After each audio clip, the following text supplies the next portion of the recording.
Surat railway station પર GRP, RPF અને એસઓજીનો કડક બંદોબસ્ત, મોરચા પોઈન્ટ, સીસીટીવી અને ડોગ સ્પોટથી ચેકિંગ કરવામાં આવ્યું. ભારત અને પાકિસ્તાનની વચ્ચે તણાવભરી સ્થિતિના પગલે દેશભરના રેલવે સ્ટેશનો પર સુરક્ષાની વ્યવસ્થા મજબૂત બનાવી દેવામાં આવી છે. પશ્ચિમ રેલવે દ્વારા તમામ મહત્વના સ્ટેશનો પર પોલીસ સુરક્ષા વધારવામાં આવી છે.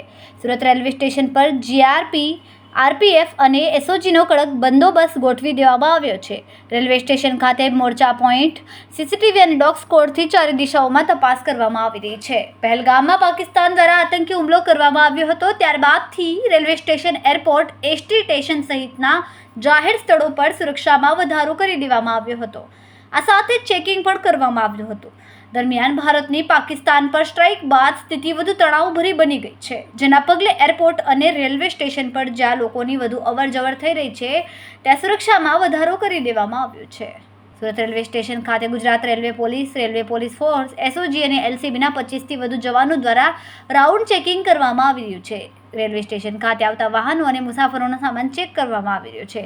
આ સાથે જ મોરચા પોઈન્ટ પણ બનાવવામાં આવ્યા છે. ગુજરાત રેલવે પોલીસના જવાનો દ્વારા મુસાફરોના આઈડી પણ ચેક કરવામાં આવ્યા.